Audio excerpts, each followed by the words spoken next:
crew and author a team, and the captain and owner is a ship They're the same position statement, but they're not. They didn't collaborate. Okay. So they should have similar thoughts, but they came up with them separately. Okay, got it. So who are you? We're the authors and friends. And what do you believe? We should limit the power of the captain. Okay, how? We declare that all ship captains should have limits on their power. They have been abusing their powers and treating their sailors like slaves. The captains have been whipping the sailors, even though it's not necessary. Even though they technically were talking back, it wasn't really something to get whipped for. Don't forget to support your statement. They also were treating the sailors like slaves, even though they don't belong to the captain. And I feel like the captain was taking charge of them, even though they're supposed to be working how they want to work. Well, the captains abuse their power and do whatever they want to just because they're in charge. But I think the captains have the power to keep their crew safe throughout the voyage, not to overpower them and damage them. Because if they damage them, the crew's going to be ruined and the voyage will be ruined too.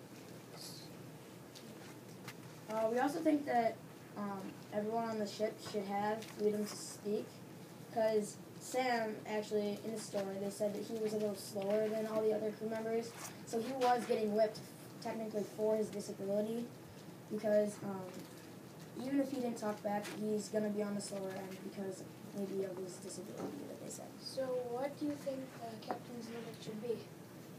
The captains are risking... Answer that question first. Like I said before, the captain should have powers to keep their crew safe, not to hurt them. They should have the powers to keep their crew safe from anything that might happen.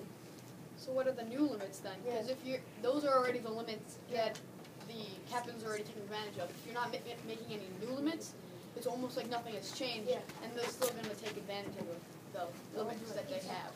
The sailors, I think they should have more of a say in things, and the captain should be, maybe there should be a second captain to supervise, and so if one captain gets out of hand, the other can help. What happens if they both get it?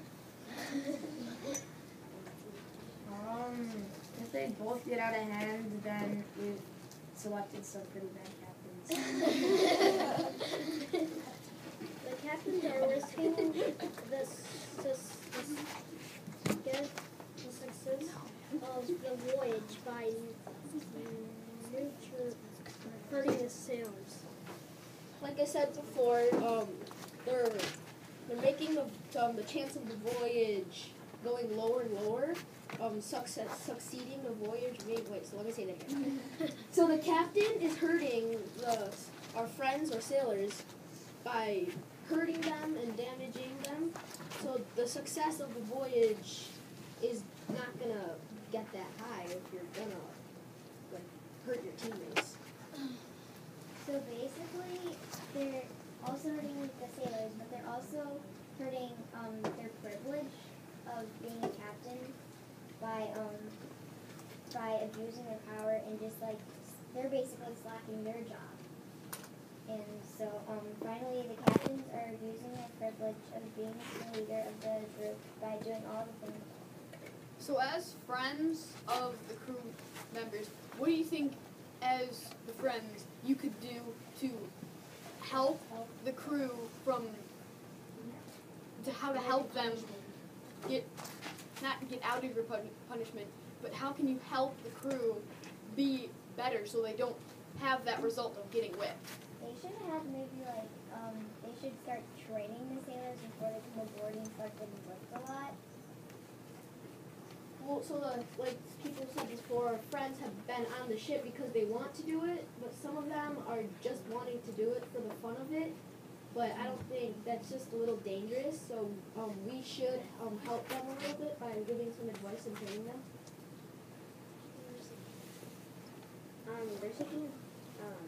They're breaking the rule because they're risking the success of the voyage by injuring the sailors. And the sailors being injured, they can't get all the work that needs to be done to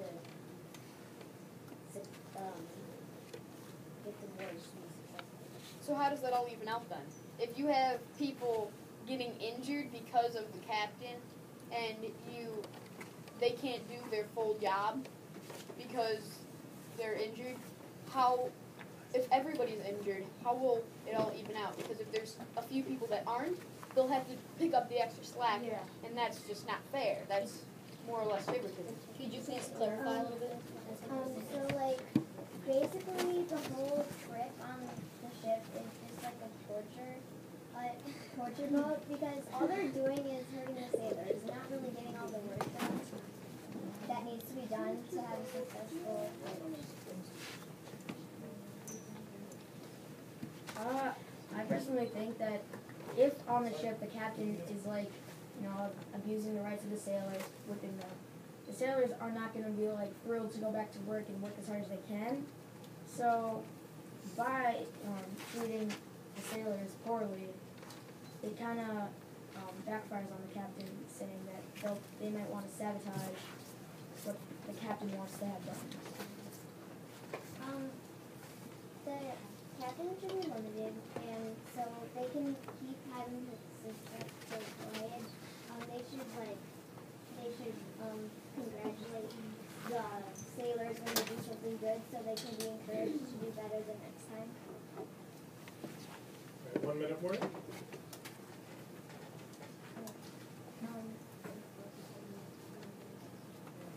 Well, we believe that the captain should have limits on their power and should still be able to punish while still being fair to the sailors. And we're saying the captain should have limited power, but the sailors should have limited power too. But we're still on our friend's side. We're not trying to be on the captain's side, but the sailors should have limited power too.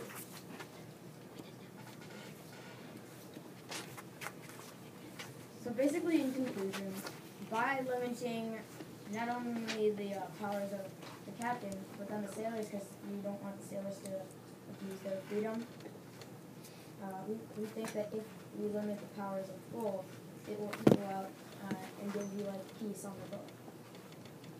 It'll be a fun boat. Unicorn. So, to conclude here, what we need to do is we need to listen in on the Naval Review Board's discussion as they decide, Griffin, your warning, as they decide the case here. They're going to try to decide, should there be limits, should there not be limits, is there some sort of middle ground? They get to decide what to do, but they have to talk loudly enough so that we all listen in on their conversation. So everybody listen to the Naval Review Board as they discuss their thoughts. Okay, so the captain. Okay, so the captain had some very good statements of why they should, because they had their rights that they need to keep everybody in line. But then there's the fact that people are getting injured for what they're doing, and we all know that's not fair. So